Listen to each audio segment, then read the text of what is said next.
ഒരാൾ തന്റെ കൂട്ടുകാരനെ സന്ദർശിക്കാൻ വേണ്ടി അവന്റെ വീട്ടിൽ നിന്നിറങ്ങിയാൽ ആ കൂട്ടുകാരനെ അയാൾ കണ്ട് അയാൾ തിരിച്ചെത്തുന്നതിന്റെ മുമ്പായി അള്ളാഹുവിന്റെ ഒരു ദൂതൻ അയാളോട് പറയുമെന്നാണ്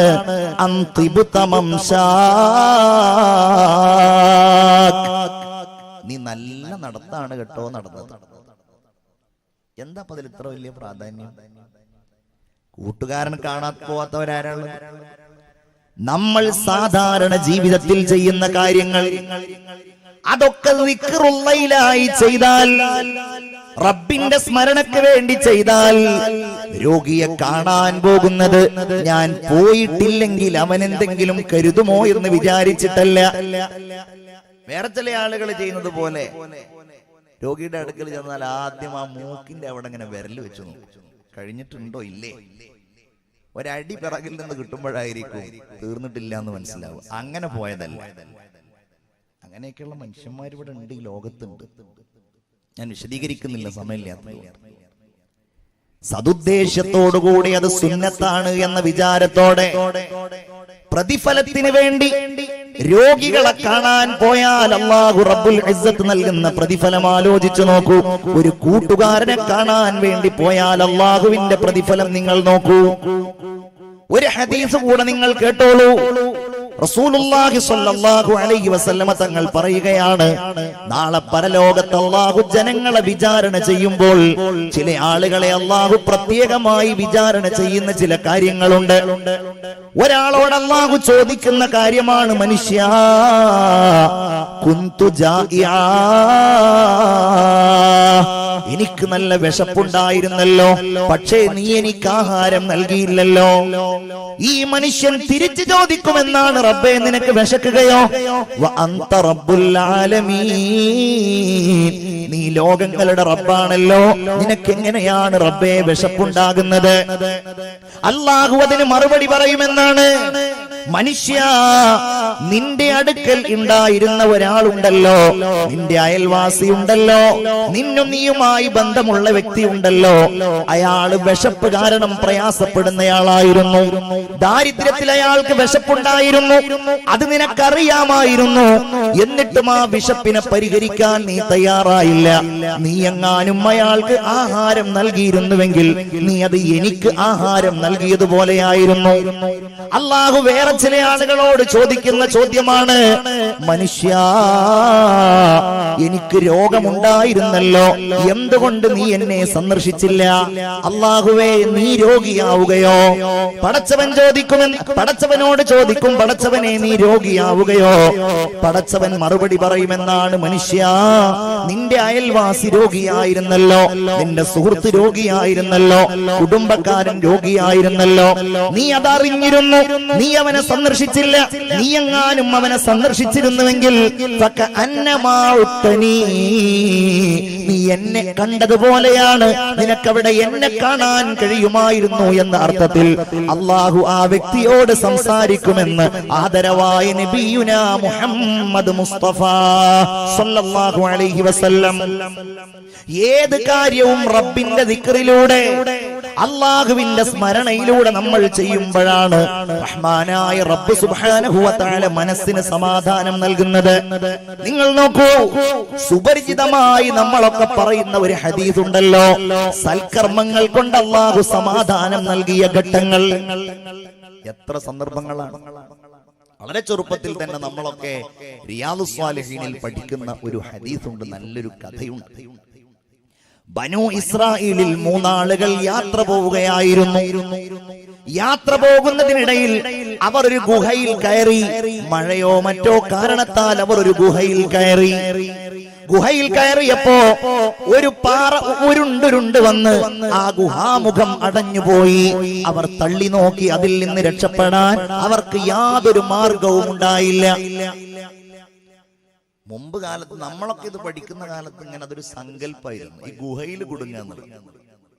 എന്നാൽ ഇന്നത്തെ തലമുറക്ക് അതൊരു സങ്കല്പമല്ല. കാരണം 2018 തായ്ലൻഡിൽ 12 കുട്ടികളും അവരെ കോച്ചും ഗുഹയിൽ കുടുങ്ങിയത് ലോകം മുഴുവൻ കണ്ടതാണ്. ഞാൻ പറഞ്ഞപ്പോഴേക്ക് ആ സംഭവങ്ങളൊക്കെ നിങ്ങളുടെ മനസ്സിൽ ഇങ്ങനെ ഓടി വന്നിട്ടുണ്ടാവും. അപ്പൊ അങ്ങനെയുള്ള ഗുഹകളുണ്ട്, കിലോമീറ്റർ ദൈർഘ്യമുള്ള ഗുഹകളുണ്ട്. ആ ഗുഹയിലുള്ള പര്യവേഷണം വലിയ ഒരു സാഹസമാണ് എന്നൊക്കെ നമ്മളൊന്ന് മനസ്സിലാക്കി.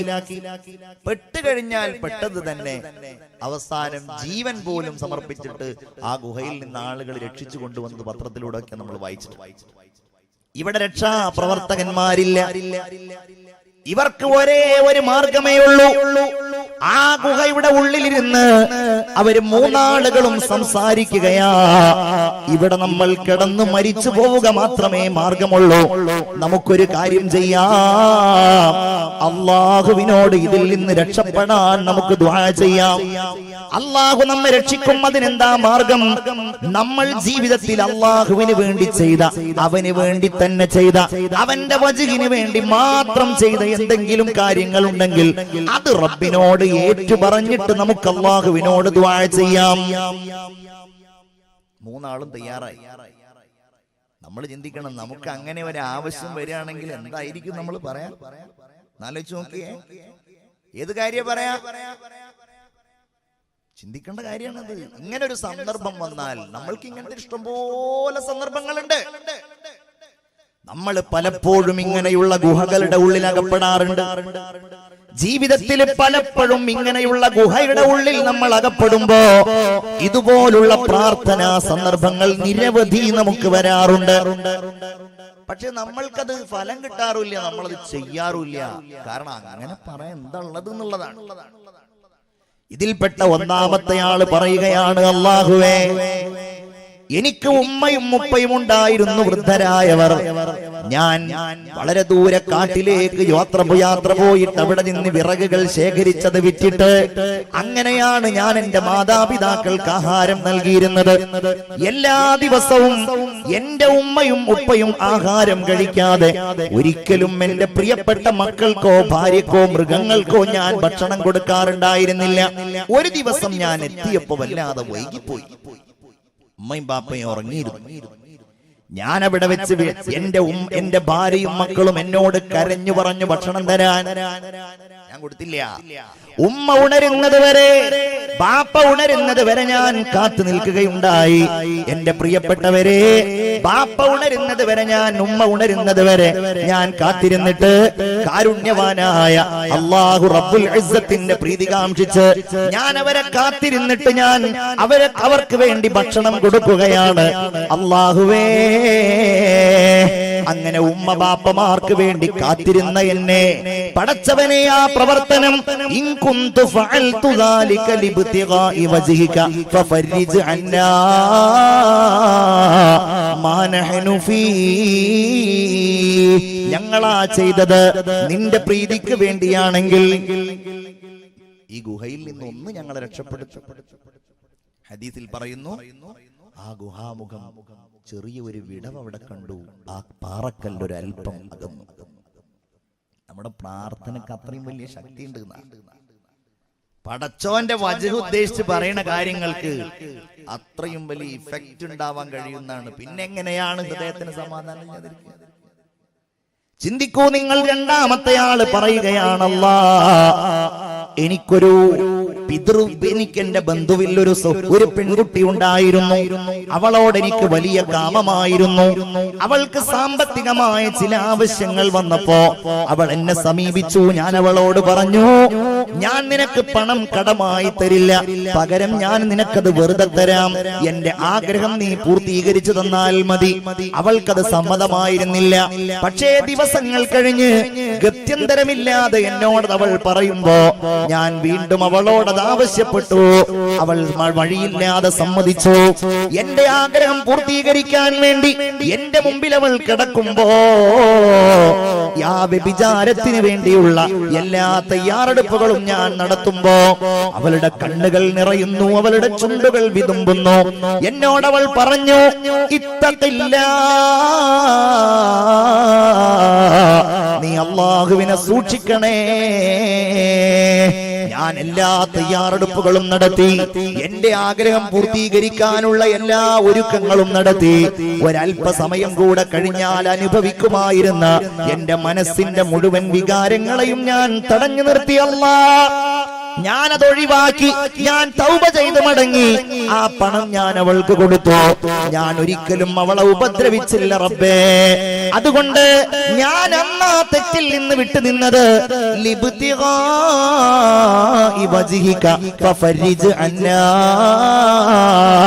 മാ നഹ്നു ഫീ. കണ്ടോ, ആ പ്രാർത്ഥന കൊണ്ട് ഒരല്പം കൂടെ അകന്നു. പക്ഷെ അവർക്ക് അങ്ങ് പോകാൻ കഴിയുന്നില്ല. മൂന്നാമത്തെ ആള് ദുആ ചെയ്തത്, അല്ലാഹുവേ, പടച്ചവനെ, എനിക്കൊരുപാട് തൊഴിലാളികൾ ഉണ്ടായിരുന്നു. ഞാൻ പറഞ്ഞോളട്ടെ, മോനോടിരുന്നു. എനിക്കൊരുപാട് തൊഴിലാളികൾ ഉണ്ടായിരുന്നു. ആ തൊഴിലാളികൾ എന്റെ അടുക്കൽ നിന്ന് ദിനം പ്രതി പണം വാങ്ങിപ്പോകും. ഒരു തൊഴിലാളി മാത്രം പണം വാങ്ങിയില്ല.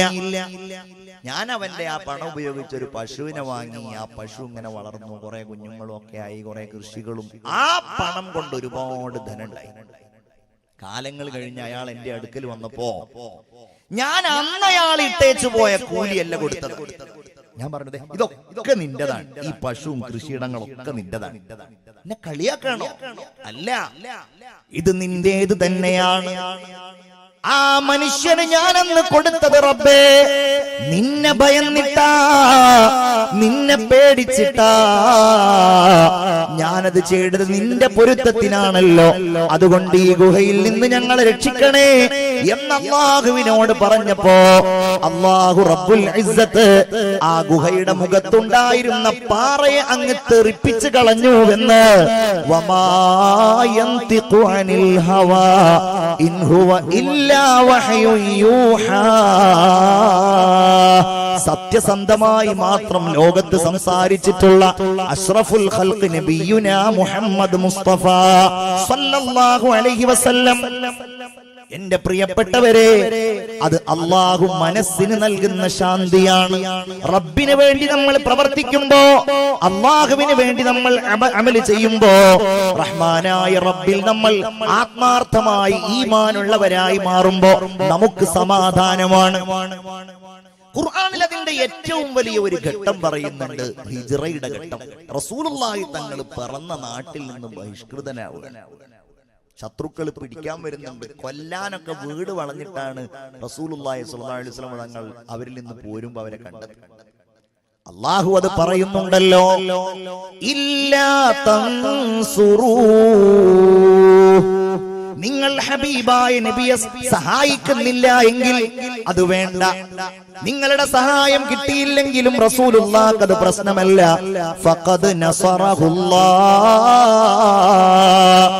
അല്ലാഹുവിന്റെ റസൂലിനെ അല്ലാഹു സഹായിച്ചിട്ടുണ്ട്. ഖുർആൻ പറയാണ്, നമ്മൾ ആരും കരുതണ്ട, ഹിജ്റ അത്ര ദിവസങ്ങൾ നീണ്ടുനിന്ന് ഗാർ സൗറിൽ അവിടുന്ന് അഭയം പ്രാപിച്ച് ആളുകളുടെ കണ്ണ് വെട്ടിച്ച് അവിടുന്ന് യാത്ര ചെയ്തത് റസൂലുള്ളാഹി സ്വല്ലല്ലാഹു അലൈഹി വസല്ലമ തങ്ങൾക്ക് അല്ലാഹു തആല രക്ഷയേകാത്തതല്ല, അത് രക്ഷയേകിയതാണ്. ആ രക്ഷ കൊണ്ടാണ് അവിടെ എത്തിച്ചേർന്നത്. ആ രക്ഷ കൊണ്ടാണ് മദീന ഉണ്ടായത്. ആ സഹായം കൊണ്ടാണ്, അല്ലാഹുവിന്റെ സഹായം കൊണ്ടാണ് മദീനയിൽ നിന്ന് ലോകത്തിന്റെ നാനാഭാഗങ്ങളിലേക്ക് ഈ ദീനിന്റെ സുന്ദരമായ ശബ്ദമെത്തിയത്. അല്ലാഹു പറയാൻ, ആ സഹായത്തിന്റെ രൂപം അല്ലാഹു പറയാൻ, ഇദ് അഖ്റജഹുൽ ലദീന കഫറൂ സാനിയസ്നൈനി ഇദ് ഹുമാ ഫിൽ ഗാർ. മറ്റൊരാളോടുകൂടെ നിഷേധികളായ ആളുകൾ റസൂലുള്ളാഹി സ്വല്ലല്ലാഹു അലൈഹി വസല്ലമ തങ്ങളെ പുറത്താക്കിയപ്പോഴാണ് ആ സഹായം ഉണ്ടായത്. അതെപ്പോഴാണ് ആ സഹായം? പുറത്താക്കിയപ്പോഴാണ് ആ സഹായം. പിന്നെ അതെപ്പോഴാണ്? ഇദ് ഹുമാ ഫിൽ ഗാർ. ആ രണ്ടുപേരും ഗാർ സൗർ എന്ന ഗുഹയിലാണ്. അവിടെ ആരുമില്ല. നേരത്തെ പറഞ്ഞതുപോലെ ഒരു ഗുഹ, ആ ഗുഹയിലുള്ള അരക്ഷിതാവസ്ഥ വേറെ ഒരു രൂപത്തിലാണ്. ആ അരക്ഷിതാവസ്ഥ എന്താണ്? റസൂലുള്ളാഹി സ്വല്ലല്ലാഹു അലൈഹി വസല്ലമ തങ്ങൾ ചോദിക്കുന്നുണ്ട്, ദേ നബിയേ, റസൂലിനോട് ചോദിക്കുന്നുണ്ട്, ശത്രുക്കളുടെ കാലുകളല്ലേ ആ കാണുന്നത്? അവരെല്ലാവരും ഒന്ന് കുനിഞ്ഞു നോക്കിയാൽ അവര് നമ്മെ കാണുമല്ലോ നബിയേ. അല്ലാഹു ഖുർആനിൽ പറയുന്നു ഇദ് യഖൂലു ലിസ്വാഹിബി ലാ തഹ്സൻ ഇന്നല്ലാഹ മഅനാ. അവിടെയാണ് സമാധാനമുള്ളത്, അവിടെയാണ് സന്തോഷമുള്ളത്. ഇദ് യഖൂലു ലിസ്വാഹിബി, മുഹമ്മദ് നബി തന്റെ കൂട്ടുകാരനോട് പറയാൻ, സ്വാഹിബിനോട് പറയുകയാണ്, ലാ തഹ്സൻ, ദുഃഖിക്കേണ്ട, ഇന്നല്ലാഹ മഅനാ, നമ്മോട് കൂടെ അല്ലാഹു ഉണ്ട്, നമ്മോട് കൂടെ അല്ലാഹു ഉണ്ട്. ഇതങ്ങ് പറഞ്ഞപ്പോ, ഈ ഒരു ആശ്വാസം സിദ്ദീഖിന്റെ കൽബിലുണ്ടായപ്പോ, ഫഅൻസലല്ലാഹു സകീനതഹു അലൈഹി, അല്ലാഹു റസൂലുള്ളാഹിയുടെ മേലിൽ അല്ലാഹുവിന്റെ സമാധാനം ഇറക്കി. ഇത് പറയാൻ കഴിയണം, അതേത് കൊറോണയുടെ മുമ്പിലും പറയാൻ കഴിയും, ഏത് രോഗങ്ങളുടെ മുമ്പിലും പറയാൻ കഴിയും. ആലോചിച്ച് നോക്കിയേ, ഇനി മുഅ്മിന് കൊറോണയല്ല, അതിന്റെ അപ്പുറത്ത് വല്ലതും വന്നാലും മുഅ്മിന് സക്കീനത്താണല്ലോ ഉള്ളത്. ഇന്നല്ലാഹ മഅനാണ്. ചിന്തിച്ചു നോക്കണം. എന്ന് വിചാരിച്ചിട്ട് രോഗത്തിന് പ്രതിരോധ നടത്തണ്ടെന്നല്ല, കുത്തിവെപ്പ് നടത്തണ്ടെന്നല്ല. കുത്തിവെപ്പ് നടത്തണം, വാക്സിനുകൾ കൊടുക്കണം, അതിലൊന്നും നമ്മൾ പിറകോട്ട് പോകാൻ പാടില്ല. അല്ലാഹു തമ്പുരാൻ ഇന്ന് ലോകത്തിന് കാണിക്കുന്ന വലിയൊരു പരീക്ഷണം തന്നെയാണത്. കൊറോണ, ക്രൗൺ എന്ന് പറഞ്ഞാൽ കിരീടം. ഈ ജീവി, ഈ വൈറസ് മൈക്രോസ്കോപ്പിലൂടെ നോക്കിയാൽ ഒരു കിരീടത്തിന്റെ രൂപത്തിൽ കാണുന്നതുകൊണ്ടാണ് അത്രേ കൊറോണ എന്ന് പറയുന്നത്. ചൈനയുടെ പ്രത്യേകത എന്താ? ലോകത്തെ ഏറ്റവും ശക്തമായ സാമ്പത്തിക അടിത്തറയുള്ള ഒരു രാജ്യമാണ് ചൈന. ഇപ്പൊ ഈ ഇരിക്കുന്ന നിങ്ങളുടെ ഓരോരുത്തരുടെയും വസ്ത്രങ്ങൾ ചൈനയിൽ നിന്നാണ്. മൂല്യന്മാരുടെയൊക്കെ വസ്ത്രങ്ങളിൽ ഒട്ടുമിക്കതും ചൈനയിൽ നിന്നുള്ളതാണ്. പ്രത്യേകിച്ച് തൊപ്പി, തലപ്പാവ്, തസ്ബീഹ്, മാല, എല്ലാം ദിക്ർ ചെല്ലുന്ന സാധനം. എന്തിനാണ് പറഞ്ഞത്? നമ്മളുടെ മൊബൈല് ഒരു ബ്ലേഡ് വാങ്ങിയാൽ അതുവരെ ₹1 അത് വാങ്ങുകയാണെങ്കിൽ 10 പൈസ ചൈനയ്ക്ക്. ചൈനയിൽ അവിശ്വാസം മുമ്പേ ഉണ്ട്, ഇപ്പോഴും. അവിശ്വാസം എന്ന് മാത്രല്ല, മതനിരാസം. ദൈവം എന്ന് പറഞ്ഞൊന്നില്ല. അവര് ചെറുപ്പം മുതലേ കാണുന്നത് യന്ത്രങ്ങളാണ്. എല്ലാം തസ്ബീഹ്മാല ഉണ്ടാക്കുന്ന യന്ത്രം, തൊപ്പി ഉണ്ടാക്കുന്ന യന്ത്രം, തലപ്പാവ് ഉണ്ടാക്കുന്ന യന്ത്രം, അങ്ങനെ എല്ലാം യന്ത്രങ്ങൾ കൊണ്ട്, റോബോട്ടുകൾ കൊണ്ട് അത്ഭുതങ്ങൾ സൃഷ്ടിക്കുന്നതാണ് ചൈനയിലെ കുട്ടികൾ കാണുന്നത്. അപ്പൊ ഓൽക്ക് അല്ലാഹെന്നൊന്നും പറഞ്ഞിട്ടുണ്ടെങ്കിൽ, മഹാനായ മുആദ് ബിൻ ജബൽ റളിയല്ലാഹു അൻഹു പറഞ്ഞതുപോലെ, വരാനിരിക്കുന്ന ഒരു കാലം എന്ന് പറഞ്ഞിട്ടുണ്ടെങ്കിൽ, ഞാൻ എന്റെ ആദർശം എന്താണ്, ഞാൻ എന്താ വിശ്വസിക്കുന്നത് എന്നതുപോലും അറിയാത്തൊരു കാലഘട്ടം വരും എന്ന് പറഞ്ഞതുപോലെ, അതൊക്കെയാണ് ചൈനയിൽ കണ്ടുകൊണ്ടിരിക്കുന്നത്. അപ്പോഴാണ് അല്ലാഹു തആല, നിങ്ങൾ നോക്കിയേ, പത്രത്തിൽ ചൈനയുടെ കാര്യം പലപ്പോഴും വരല്. ചൈന ആ ബോംബർ വിമാനം വാങ്ങി, ഈ മിസൈല് വാങ്ങി, ലോകത്ത് 2050 ആകുമ്പോഴേക്ക് അമേരിക്കയെ മറികടക്കുന്ന വലിയ ശക്തിയാവാനാണ് അത്രേ ചൈനയുടെ മിഷൻ എന്നാണ് വാർത്തകൾ സൂചിപ്പിക്കുന്നത്. ചൈനന്റെ ഏറ്റവും വലിയ വാർത്തകൾ ചൈനയിൽ നിന്ന് വരാറുള്ളത് എന്താണ്? ആയുധങ്ങൾ വാങ്ങി. ഈ വൈറസിനെ നേരിടാൻ കഴിയുന്ന ആയുധമില്ല, തകർക്കാൻ അവർക്ക് കഴിയുന്നില്ല, തളർത്താൻ കഴിയുന്നില്ല. മുഅ്മിനീങ്ങളായ നമ്മൾ ദുആ ചെയ്യുന്നവരാണ്. അല്ലാഹുവേ, എല്ലാ രോഗങ്ങളെയും നീ ശിഫയാക്കണേ തമ്പുരാനെ. ആ രാജ്യത്തെ നീ രക്ഷിക്കണേ റബ്ബേ. ഞങ്ങളുടെ രാജ്യത്തെയും നീ രക്ഷിക്കണേ റബ്ബേ. രോഗമെന്ത് വന്നാലും ഇന്നല്ലാഹ മഅനാ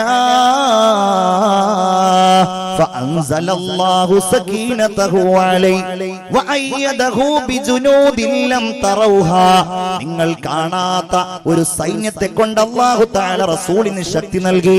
വജഅല കലിമത്തല്ലദീന കഫറു സുഫ്ലാ. നിഷേധികളായ ആളുകളുടെ പ്രഖ്യാപനങ്ങളെ ഏറ്റവും അധസ്ഥിതമാക്കി, ഏറ്റവും താഴെയാക്കി. വകലിമത്തല്ലാഹി ഹിയൽ ഉൽയാ വല്ലാഹു അസീസുൻ ഹകീം. അത് തന്നെയാണ് നമ്മുടെ പ്രതീക്ഷ. അല്ലാഹുവിന്റെ വചനമുണ്ടല്ലോ, ലാ ഇലാഹ ഇല്ലല്ലാഹ് ഉണ്ടല്ലോ, അത് അല്ലാഹു തആല അത് ഹൃദയത്തിൽ സൂക്ഷിക്കുന്നവർക്ക് ഔന്നത്യം നൽകി. ഈ ലോകത്താകമാനം ആ ഉന്നതി അല്ലാഹു തആല പ്രകടമാക്കുക തന്നെ ചെയ്യും. അതിനെന്ത് വേണം? നല്ല ഈമാൻ വേണം മുഅ്മിനീങ്ങളെ. എന്നാലും മാത്രമേ ഈ ദുനിയാവിന്റെ പ്രതിസന്ധികളിൽ, പ്രശ്നങ്ങളിൽ നമുക്ക് സമാധാനം ഉണ്ടാവൂ. നോക്കൂ, നിങ്ങൾ റസൂലുള്ളാഹി സ്വല്ലല്ലാഹു അലൈഹി വസല്ലം തങ്ങളുടെ കാലഘട്ടത്തിൽ നടന്നൊരു വലിയ യുദ്ധമാണ് ഹുനൈൻ യുദ്ധം. ഹിജ്റയുടെ 8-ാം വർഷമാണ് മക്കം ഫതഹ് ഉണ്ടാകുന്നത്. മക്കം ഫതഹ് എന്ന് നമ്മളെ പഴയ പ്രയോഗമാണ്. ഫതഹ് മക്ക, മക്ക കീഴടങ്ങുന്നത്. ചരിത്രത്തിലേക്ക് ഞാൻ കടക്കുന്നില്ല. അത് റമദാനിലാണ്. ശവ്വാൽ 10-നാണ് റസൂലുള്ളാഹി സ്വല്ലല്ലാഹു അലൈഹി വസല്ലമ തങ്ങളും 12,000 വരുന്ന സ്വഹാബികളും ത്വായിഫിന്റെയും മക്കയുടെയും ഇടയിലുള്ള ഹുനൈൻ എന്ന് പറയുന്ന പ്രദേശത്തേക്ക് പോരാട്ടത്തിന് വേണ്ടി പോകുന്നത്. അവിടെ ഉണ്ടായിരുന്ന 2 ഗോത്രങ്ങൾ ഉണ്ടായിരുന്നു, ബനു സഖീഫും ബനി ഹവാസിൻ. അങ്ങനെ 2 ഗോത്രങ്ങൾ ഉണ്ടായിരുന്നു. അപ്പൊ ഇവരുടെ മുഖ്യ അജണ്ട മുഹമ്മദ് നബിയെ തകർക്കണം, ഇസ്ലാമിനെ തകർക്കണം. അതിനവരെന്ത് ചെയ്തു? അവരുടെ കയ്യിലുള്ള മുഴുവൻ ആയുധങ്ങളും, ഭാര്യമാരെ, മക്കളെ, ഒട്ടകങ്ങളെ, കുതിരകളെ, ഇതിനെയൊക്കെ കൊണ്ടുവന്നിട്ടാണ് അവർ 4000 പേരായിരുന്നു ഉണ്ടായിരുന്നത്. മുസ്ലിങ്ങളുടെ എണ്ണം എത്രയാണ്? 12,000. പക്ഷെ മുസ്ലിങ്ങൾ തോറ്റു. അതാണ് ഞാൻ പറയുന്നത്, മുസ്ലിങ്ങൾ തോറ്റു. ഹുനൈൻ യുദ്ധത്തിലേക്ക് പോകുമ്പോ ഇവരുടെ ഈ സൈനിക ശക്തി കണ്ടപ്പോ സ്വഹാബികൾ ഇങ്ങനെ ഓരോന്ന് പറയാൻ. അപ്പൊ അവരിൽപ്പെട്ട ചില ആളുകൾ പറഞ്ഞു, ഇന്ന് ഏതായാലും ആള് കുറഞ്ഞതിന്റെ പേരിൽ നമ്മൾ തോൽക്കൂല. പറയാ, ആള് കുറഞ്ഞതിന്റെ പേരിൽ നമ്മൾ തോൽക്കൂല. ഇത് പറഞ്ഞു അവർക്ക് ഭയങ്കര വിശാല ഹൃദയം. അവരുടെ ഹൃദയത്തിന് യാതൊരു പ്രശ്നവുമില്ല, ഒരു പേടിയില്ല. അവർ ഒരു പക്ഷേ സാധാരണഗതിയിൽ ബദറിൽ കണ്ടതുപോലെ, ഉഹദിൽ കണ്ടതുപോലെ, ഖന്തഖിൽ കണ്ടതുപോലെ യാ ഹയ്യു യാ ഖയ്യൂം ആ വിളി അവിടെ ശക്തമാകുന്നില്ല. നാളുടെ എണ്ണം കുറഞ്ഞത് കൊണ്ട് നമ്മൾ തോൽക്കൂല. നമ്മൾ 12,000 ഉണ്ടല്ലോ, അവരെത്രയുള്ളൂ? 4,000. അങ്ങനെ യുദ്ധം തുടങ്ങിയപ്പോ പിന്തിരിഞ്ഞോടി ആര്? ചരിത്രം പറയുന്നു, ആ യുദ്ധത്തിലുണ്ടായിരുന്ന 10,000 പ്ലസ് 2,000 ആളുകൾ മുസ്ലിങ്ങളായിട്ട് ഇസ്ലാമിലേക്ക് കടന്നു വന്നിട്ട് ഏതാനും ദിവസങ്ങളും ആഴ്ചകളും മാസങ്ങളൊക്കെ മക്കയുടെ ആ ഫതഹിന്റെ ദിവസമാണ് കുറെ ആള് മുസ്ലിം ആയിരുന്നു. ഓരാദ്യം ഓടി. അത് കണ്ടപ്പോ ബാക്കിയുള്ളവരൊക്കെ ഓടി. ഹുനൈൻ യുദ്ധത്തിന്റെ ചരിത്രത്തിൽ കാണാൻ കഴിയും, അവസാനം ബാക്കിയായതാരാണെന്നറിയോ? നബിയെ, നിങ്ങൾ എവിടെയാണ്? ഞാൻ എവിടെയാണ്? തു അമീറേ ഹറം, അങ്ങ് ഹറമിന്റെ നായകനാണ്. മൈ ഫഖീറേ അജം, യാ റസൂലല്ലാഹ്, ഞാൻ അനറബികളിലെ ഒരു ദരിദ്രനാണ്.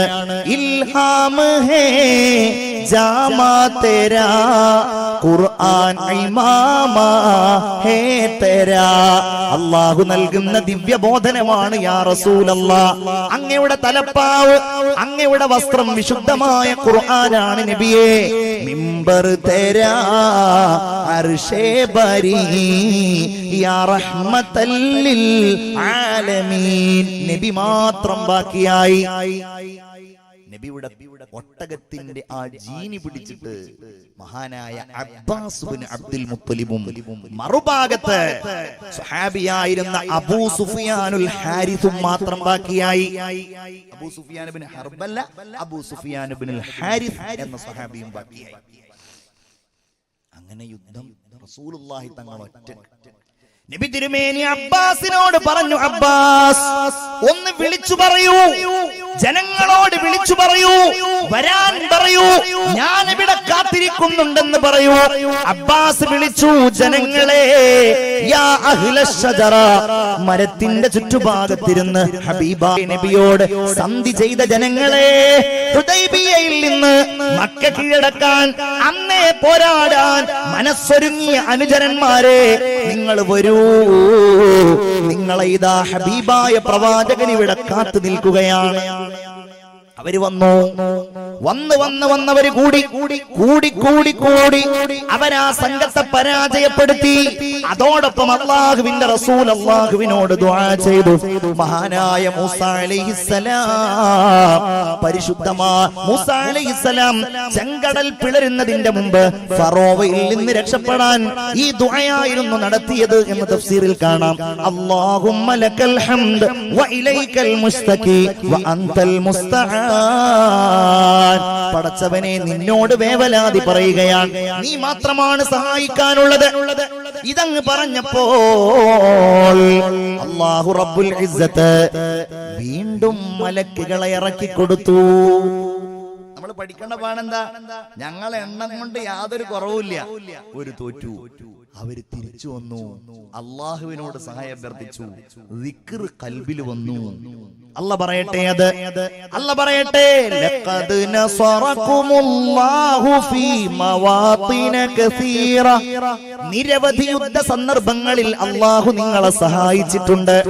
പ്രത്യേകം എടുത്ത് പറയാൻ, ഫയൗമ ഹുനൈൻ, ഹുനൈൻ ദിവസവും അള്ളാഹു നിങ്ങളെ സഹായിച്ചിട്ടുണ്ട്. എന്താ ഉണ്ടായത്? നിങ്ങളുടെ വർദ്ധിച്ച അംഗസംഖ്യ നിങ്ങളെ ആഹ്ലാദഭരിതരാക്കിയപ്പോ ഫലം തുഗ്നി അൻകും ശൈആ, നിങ്ങൾക്കതുകൊണ്ട് യാതൊരു ഗുണവും ഉണ്ടായില്ല. അങ്ങനെ നിങ്ങൾ ആ യുദ്ധം ചെയ്ത് തുടങ്ങിയപ്പോ വലാഖത് അലൈകുമുൽ അർളു ബിമാ റഹബത് സുമ്മ വല്ലൈതും മുദ്ബിരീൻ. വിശാലമായ ഭൂമി നിങ്ങൾക്ക് ഇടുങ്ങിയതുപോലെ തോന്നി. നിങ്ങൾ സഹിക്കാൻ കഴിയാതെ യുദ്ധത്തിൽ നിന്ന് പിന്തിരിഞ്ഞോടി. പക്ഷേ റസൂലുള്ള ദുആ ചെയ്തു, റസൂലുള്ള നിങ്ങളെ തിരിച്ചു വിളിച്ചു. നിങ്ങൾ തിരിച്ചു വന്നു, അല്ലാഹുവിന്റെ മാർഗത്തിൽ സമർപ്പിക്കാൻ തയ്യാറായപ്പോ ثم أنزل الله سكينته على رسوله وعلى المؤمنين. റസൂലിന്റെ മേലിലും മുഅ്മിനീങ്ങളുടെ മേലിലും അല്ലാഹു അവന്റെ സമാധാനം ഇറക്കുകയുണ്ടായി. وأنزل جنودا لم تروها. നിങ്ങൾ കാണാത്ത അല്ലാഹുവിന്റെ സൈന്യത്തെ അല്ലാഹു തആല ആ ഹുനൈൻ യുദ്ധത്തിൽ അവതരിപ്പിക്കുകയും ചെയ്തു. തഫ്സീറുകളിൽ കാണാം, ഒന്നുകിൽ 8000 മലക്കുകൾ, 10000 മലക്കുകൾ, അതല്ലെങ്കിൽ 16000 മലക്കുകൾ. ആ മലക്കുകളെ അല്ലാഹു തമ്പുരാൻ ശത്രുക്കളെ പേടിപ്പിക്കുന്ന രീതിയിൽ അയക്കുകയും 70 ശത്രുക്കൾ രക്തസാക്ഷിയാവുകയും റസൂലുള്ളാഹി സ്വല്ലല്ലാഹു അലൈഹി വസല്ലം തങ്ങൾക്ക് വഅദബല്ലദീന കഫറു വദാലിക ജസാഉൽ കാഫിരീൻ. ചുരുക്കത്തില് സമർപ്പണം മാത്രമാണ്. അലാ ബിദിക്രില്ലാഹി തത്മഇന്നുൽ ഖുലൂബ്. അല്ലാഹുവിന്റെ സ്മരണ കൊണ്ട് മാത്രമാണ്, അല്ലാഹുവിന്റെ ഓർമ്മ കൊണ്ട് മാത്രമാണ്, റഹ്മാനായ റബ്ബിനെ സ്മരിക്കൽ കൊണ്ട് മാത്രമാണ് ഹൃദയത്തിന് ശാന്തി ഉണ്ടാകുന്നത്, മനസ്സിന് സമാധാനം ഉണ്ടാകുന്നത്. അല്ലാഹു നമുക്കത് തരട്ടെ. എല്ലാ കാര്യങ്ങളിലും ആ ഒരു ദിക്റുള്ള അല്ലാഹു നമുക്കത് തരട്ടെ. ഇൻഷാ അല്ലാഹ്. നമ്മൾ പ്രസംഗം തുടങ്ങിയിട്ട് ഈ സദസ്സിൽ ഇരുന്നിട്ടും കുറേ നേരായി അല്ലേ? ബഹുമാനപ്പെട്ട തങ്ങൾ ഉസ്താദ് കുറേ നേരം സംസാരിച്ചു, നമ്മളെല്ലാവരും ഇഷ്ടപ്പെട്ടു. അപ്പൊ സമയം കുറെ ആയിട്ടുണ്ട്, 7:30 മുതൽ വന്നിരിക്കുന്നതാണ്. നമുക്ക് എല്ലാവർക്കും ഒന്ന് എഴുന്നേറ്റ് നിന്നിട്ട് ഒരു ചെറിയ സ്വലാത്ത്. ഈ ഉസ്താമാരെന്ന് എണീറ്റ് നിൽക്കണ്ടേ? ബഹുമാനപ്പെട്ട കരീം ബാക്കവിയൊക്കെ ഇവിടെ ഉണ്ട്. നിങ്ങളന്ന് ഉസ്താമാരെന്ന് എണീറ്റ് പിന്നെ സദസ്സെല്ലാരും എണീറ്റ് നിന്നിട്ട് ഇൻഷാ അല്ലാഹ്. സഹോദരിമാരാണ് പ്രത്യേകം എണീറ്റ് നിൽക്കേണ്ടത്. നമ്മൾ വിചാരിക്കും സഹോദരിമാര് തീരെ ഉറങ്ങാത്തവരാണ്. ഞാൻ ഒരിക്കൽ നമ്മളുടെ ഇണയുമായിട്ടൊരു പരിപാടിക്ക് വേണ്ടി ഒരു പ്രസംഗത്തിന്, അപ്പൊ അവള് സദസ്സിലുണ്ട്. അപ്പൊ ഞാനത് കഴിഞ്ഞിട്ട് പ്രസംഗം കഴിഞ്ഞിട്ട് ഇങ്ങനെ വരുന്ന സമയത്ത് ചോദിച്ചു, എങ്ങനെ ഉണ്ടായിരുന്നു പ്രസംഗം? അപ്പൊ പറഞ്ഞു, ഞാനൊരു 10 മിനിറ്റ് കഴിഞ്ഞപ്പോ ഉറങ്ങി എന്ന് പറഞ്ഞു. അപ്പൊ ദേഷ്യം പിടിക്കില്ലെന്ന് അറിയാലോ. അപ്പൊ എന്നെ ന്യായം പറഞ്ഞ എന്താന്ന് വെച്ചാല്, ഞാൻ അങ്ങനെ ഇരിക്കുമ്പോ എന്റെ അപ്പുറത്തും ഇപ്പുറത്തൊക്കെ ഇരിക്കുന്ന ആൾക്കാർ ഉറങ്ങുന്നുണ്ട്, അപ്പൊ എനിക്ക് ഉറക്കം വന്നു. അത് മനുഷ്യന്റെ ഒരു സ്വഭാവമാണ്. ബസ്സിൽ തൊട്ടടുത്ത സീറ്റിലിരിക്കുന്ന ആൾ ഉറങ്ങിയിട്ടുണ്ടെങ്കിൽ നമ്മളും അറിയാതെ ഉറങ്ങിപ്പോകും എന്നുള്ളൊരു പോലെയാണ്. സഹോദരിമാരതൊക്കെ പറഞ്ഞ നിങ്ങൾ എണീറ്റ് നിൽക്കാനാണോ? എണീറ്റ് നിന്നോ? അൽഹംദുലില്ലാ. എല്ലാവരും അവര് നിന്നിട്ടില്ലേ? സ്ത്രീകൾ توسلنا ببسم الله وبالهادي رسول الله وكل مجاهد لله وأهل البدر يا الله صلاة الله.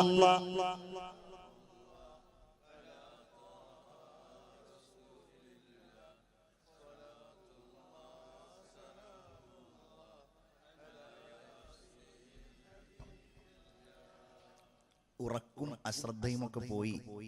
ഇനി ബാക്കിയുള്ള സമയം ശ്രദ്ധാപൂർവം ഇരിക്കുമെന്ന് ഉറപ്പുള്ളവരൊക്കെ ഇരിക്കുക, അല്ലാത്തവരൊക്കെ നിന്നോളൂ. അല്ലാതെ വേറെ മാർഗമൊന്നുമില്ല. ഇൻഷാ അല്ലാഹ് ഒരു 11 മണിയുടെ ഉള്ളിലെങ്കിലും ആയിട്ട് ദുആ അടക്കം കഴിയണം. ഇൻഷാ അല്ലാഹ് പടച്ചോൻ സ്വീകരിക്കട്ടെ. അല്ലാഹു നമ്മുടെ ഈ വഅദ് കബൂലാക്കട്ടെ. അല്ലാഹു നമ്മുടെ ഈ ഖിദ്മത്തുകൾ സ്വീകരിക്കട്ടെ. അപ്പൊ ഇവിടെ വന്നിരിക്കുന്ന നിങ്ങളുടെ എല്ലാവരുടെയും മുമ്പിലൂടെ നമ്മളുടെ ഈ പ്രിയപ്പെട്ട മക്കൾ ഇൻഷാ അല്ലാഹ് എന്താ പേര്? പേരെന്താ? മുബാരിസ്.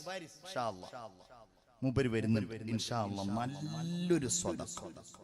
നല്ലത് എന്ന് പറഞ്ഞിട്ടുണ്ടെങ്കിൽ ബിസ്മില്ലാഹിർ റഹ്മാനിർ റഹീം നല്ലൊരു സ്വതഖ. സഹോദരിമാരൊക്കെ വീട്ടിൽ നിന്ന് ഇറങ്ങുന്ന സമയത്ത് 20 2 10 വന്നിട്ടുണ്ടോ എന്നുള്ളത് അല്ലാഹു അഅലം. വീട്ടിൽ നിന്ന് ഇറങ്ങുമ്പോഴേ ഇങ്ങനെ നോക്കുമ്പോ ഈ ഒറ്റ നോട്ട് 20ന്റെ ആണല്ലോ. അതൊക്കെ മാറ്റണം കേട്ടോ. നല്ല സ്വതക്കയായിട്ട് വരണം. ഇവ നാളെ നിങ്ങൾ ചിലപ്പോ ഒരുപക്ഷെ ഇന്നത് പറയുന്ന അറിയാത്തത് കൊണ്ട് ഒരു 100 200 500 നിങ്ങൾക്കറിയാലോ. തെളിവുകൾ നിങ്ങളോട് പറയേണ്ട ആവശ്യമില്ല, കാണുന്നതാണ് നിങ്ങൾ. ഇൻഷാ അല്ലാഹ് പടച്ചവനെ അവരാ ബക്കറ്റിലിടുന്ന സ്വതക്കകൾ നീ സ്വീകരിക്കണേ തമ്പുരാനെ.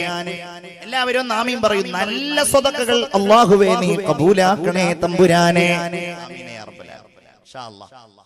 നല്ല നിയ്യത്ത് വെച്ച് കൊടുക്കുക. ഞാൻ പറഞ്ഞ കാര്യങ്ങൾ 1-2 കാര്യങ്ങളും കൂടെ പറഞ്ഞ് അവസാനിപ്പിക്കാൻ. അപ്പൊ ചുരുക്കത്തില് ഞാനത് സംഗ്രഹിക്കുകയാണ്.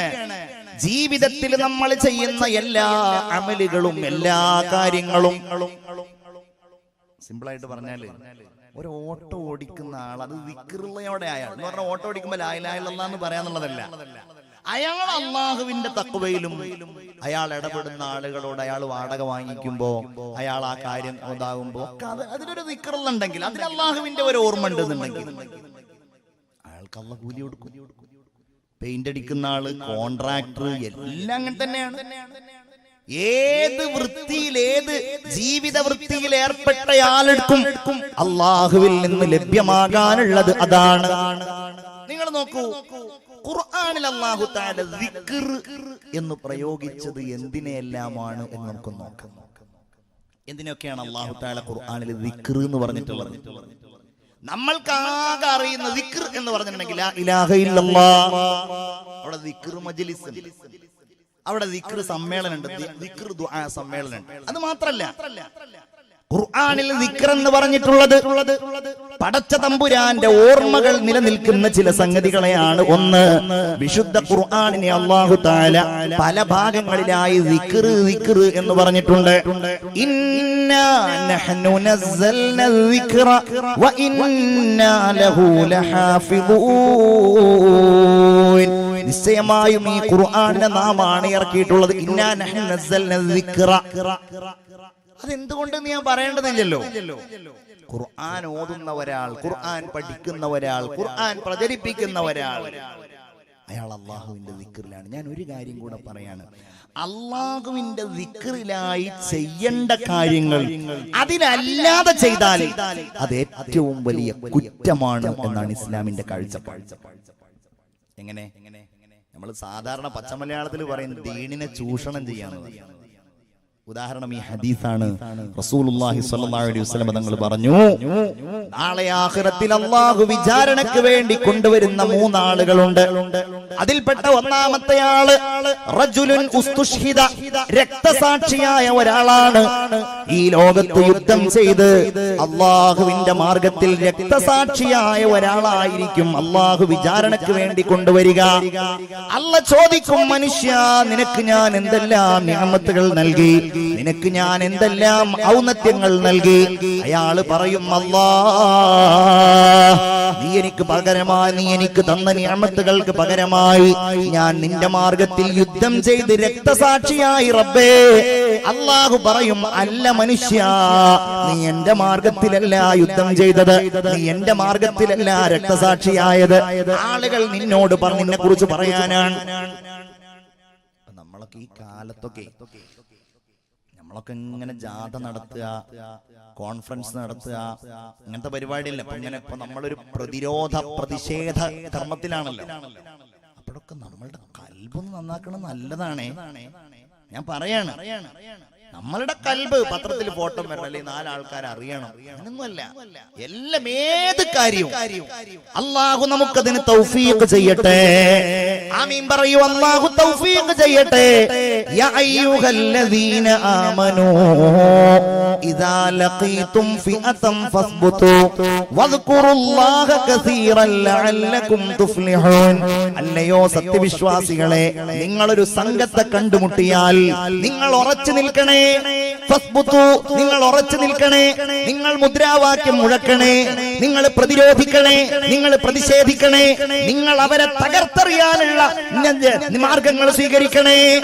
ഇദാ ലഖീതും ഫിഅതൻ ഫസ്ബുതു, ജാഥ നടക്കണം, പ്രതിഷേധങ്ങൾ നടത്തണം, കോൺഫറൻസുകൾ നടത്തണം, ആസാദി മുഴക്കണം, ചെയ്യണമത്. പക്ഷെ അത് മാത്രം പോരല്ലോ. വദ്കുറുല്ലാഹ കസീറൻ ലഅല്ലകും തുഫ്ലിഹൂൻ. നിങ്ങൾ അല്ലാഹുവിനെ ദിക്ർ ചെയ്യണേ. നിങ്ങൾ അത് കഴിഞ്ഞാൽ ചുരുട്ടിപ്പിടിച്ച മുഷ്ടികൾ അല്ലാഹുവിലേക്ക് നിവർത്തിയിട്ട് നിങ്ങളുടെ കൈകൾ നിങ്ങൾ ഉയർത്തിയിട്ട് റബ്ബിന്റെ മുമ്പിൽ നിങ്ങൾ അഭയം തേടണേ. അല്ലാഹുവിനോട് നിങ്ങൾ ദുആ ചെയ്യണേ. അതാണ് വിശുദ്ധ ഖുർആനിന്റെ അധ്യാപനം. എന്റെ മുഅ്മിനീങ്ങളെ, നിങ്ങൾ ആലോചിക്കണം. റസൂലുള്ളാഹി സ്വല്ലല്ലാഹു അലൈഹി വസല്ലം പറയുകയാണ്, ഈ മനുഷ്യനോട് അല്ലാഹു പറയും, മനുഷ്യാ നീ നുണ പറഞ്ഞതാണ്, വെറുതെ പറഞ്ഞതാണ്. നിന്നെ കുറിച്ച് ആളുകൾ നീ ഒരു വീരനാണ്, വില്ലാളിയാണ്, വിജുഗീഷുവാണ്, വലിയ സമര പോരാളിയാണ് ഒക്കെ പറയാനല്ലേ. അത് നിനക്ക് കിട്ടിയില്ലേ? പിടിക്കവനെ എന്ന് പറഞ്ഞിട്ട് സബാനിയത്ത് അവരെ നരകത്തിലേക്ക് വലിച്ചെറിയുന്ന രണ്ടാമത്തെ ആൾ വരലാരാണ്? നല്ലൊരു മുസ്ലിയാർ, നല്ലൊരു ആലിം, നല്ലൊരു ഖാരി, നല്ലൊരു ഹാഫിൾ. ആലിമീങ്ങളെ, സാലിഹീങ്ങളെ, മുതഅല്ലിമീങ്ങളെ നമ്മൾ പേടിക്കണം. ഖിയാമത്ത് നാളിന്റെ അടയാളമാണ് പഠിക്കുന്ന ഇൽമു അല്ലാഹുവിന്റെ ലക്ഷ്യത്തിനല്ലാതെയാവുക. അല്ലാഹുവിന്റെ ഇൽമു പോലും അതിന്റെതല്ലാത്ത ലക്ഷ്യത്തിന് വേണ്ടി പഠിക്കപ്പെടുക. റസൂലുള്ളാഹി സ്വല്ലല്ലാഹു അലൈഹി വസല്ലമ തങ്ങൾ പറയുന്നു, ഇയാളെ വിളിച്ചു പറയുമ്പോ അയാൾ പറയും, പടച്ചോനെ ഞാൻ എന്തൊക്കെ ചെയ്തു, പക്ഷെ നീ അതൊന്നും സ്വീകരിച്ചില്ല. ഞാൻ ഖുർആൻ പഠിച്ചു, പഠിപ്പിച്ചു, വഅദ് പറഞ്ഞു. അല്ലാഹു പറയും, നിനക്കിതിൽ യാതൊരു ആത്മാർത്ഥത ഉണ്ടായിരുന്നില്ല. മൂന്നാമത്തെ ആളാരാ? ഇതാണ് കേൾക്കേണ്ടത്. വറജുലുൻ മുതസദ്ദിഖ്. അതാണ് പ്രശ്നം. അപ്പൊ നമ്മൾ വേഗം 2 മുതലാളിമാരുടെ പേരവിടെ എഴുതി വെച്ചു. നമ്മളൊക്കെ റജുലുൻ മുതസദ്ദിഖാണ്. അപ്പൊ നിങ്ങളൊക്കെ മുതസദ്ദിഖ്. നിങ്ങളുടെ മുമ്പിൽ ബക്കറ്റ് വന്നപ്പോ ആരാ വെറുതെ വിട്ടത്? നമ്മളൊക്കെ. അതില്ലാത്ത ആരുമില്ല. പള്ളിക്ക് വരിസംഖ്യ കൊടുക്കാത്ത ആരുമില്ല. മദ്രസക്ക് കൊടുക്കാത്ത ആരുമില്ല. എത്ര വലിയ പിഷ്കനായി കാണുന്ന ആളും ജീവിതത്തിൽ അവൻ എത്ര സദഖ ചെയ്യുന്നു, എത്ര ആളുകൾക്ക് കൊടുക്കുന്നു, ആ കൊടുക്കുന്നതൊക്കെ അല്ലാഹു സ്വീകരിക്കണം. അല്ലെങ്കിൽ അല്ലാഹു നരകാത്തരി. അയാൾ പറയും, അല്ലാഹ് ഞാൻ നിന്റെ മാർഗത്തിൽ സദഖ ചെയ്തു റബ്ബേ. അല്ലാഹ് പറയും, നീ നുണ പറഞ്ഞതാണ്. നീ സദഖ ചെയ്തത് ആത്മാർത്ഥമായിട്ടല്ല.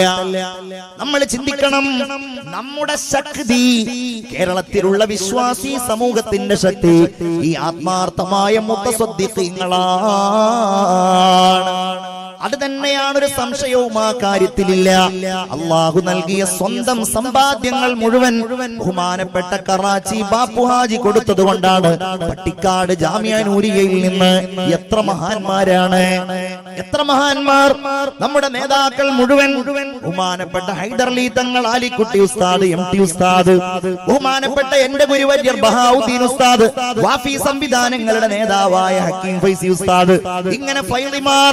കറാച്ചി ബാപ്പു ഹാജിയുടെ ആ മുതസദ്ദിഖായ മനുഷ്യന്റെ ഏറ്റവും വലിയ സംഭാവനയാണ് ഇന്ന് ഈ സ്ഥാപനത്തിന് നേതൃത്വം നൽകുന്ന എനിക്കേറെ പ്രിയങ്കരനായ, നമ്മളൊക്കെ ചെറുപ്പം മുതലേ കാണുന്ന, ഓടി നടന്ന് വിശ്രമമില്ലാതെ അഹ്ലുസുന്നക്ക് വേണ്ടി, സമസ്തക്ക് വേണ്ടി തന്റെ ജീവിതത്തിലെ മുഴുവൻ സമയവും പ്രവർത്തിക്കുന്ന ബഹുമാനപ്പെട്ട പുത്തനഴി ഉസ്താദ്. അല്ലാഹു ബഹുമാനപ്പെട്ടവർക്ക് ദീർഘായുസ് കൊടുക്കട്ടെ, ആരോഗ്യം കൊടുക്കട്ടെ. ഈ ഖിദ്മത്തുകൾ അല്ലാഹു തആല സ്വീകരിക്കട്ടെ. ഞങ്ങളൊക്കെ ബഹുമാനപ്പെട്ട ബഹാവുദ്ദീൻ ഉസ്താദിന്റെ കൂടെ ബഹുമാനപ്പെട്ടവർ കൊല്ലത്ത് സമ്മേളനം നടത്തുമ്പോ അതിന് മുമ്പ് നടന്ന സമ്മേളനത്തിൽ ഞങ്ങൾ അതിന് മുമ്പ് നടന്ന ഒരു ജാഥയിൽ ഞങ്ങളൊക്കെ ഒരുമിച്ചുണ്ടായിരുന്നു. ഞങ്ങളൊക്കെ ചെറുപ്പക്കാരാണ്, 33, 34 ഒക്കെ വയസ്സായ ആളുകളാണ്. ഉസ്താദുമാരെ പോലെ ഉസ്താദിന് വലിയ പ്രായം ഉണ്ടായിരുന്നില്ല. പക്ഷേ ഇങ്ങനെ ഷുഗറുള്ള പ്രഷറുള്ള കുറെ ഉസ്താദുമാർ അവരൊക്കെ ഇങ്ങനെ നടക്കുന്നത് കണ്ടപ്പോ ഞങ്ങളൊക്കെ അത് കഴിഞ്ഞ് കിടന്നുറങ്ങുമ്പോ അടുത്ത ദിവസങ്ങളിൽ ഞങ്ങളൊക്കെ വിശ്രമിക്കുമ്പോ അവര് പിന്നെയും പോവുകയാണ് ദീനിന്റെ എന്തെങ്കിലും കാര്യങ്ങൾക്ക് വേണ്ടിയിട്ട്. റഹ്മാനായ റബ്ബ് അവർക്കൊക്കെ ദീർഘായുസ് കൊടുക്കട്ടെ, അല്ലാഹു തആല അവർക്കൊക്കെ ആഫിയത്ത് കൊടുക്കട്ടെ. അവരാണ് ഈ ദുനിയാവിൽ ദീനിന്റെ ശക്തി എന്ന് പറഞ്ഞാൽ ഈ മുത്തസദ്ദിഖീങ്ങളാണ്. അവർക്ക് വേറെ ലക്ഷ്യമൊന്നുമില്ല. നമ്മൾ ഇതുപോലുള്ള മജ്ലിസിൽ വന്നിട്ട് എന്താ ചെയ്യണമെന്നറിയോ? അവരെങ്ങനെ സഹായിക്കാൻ.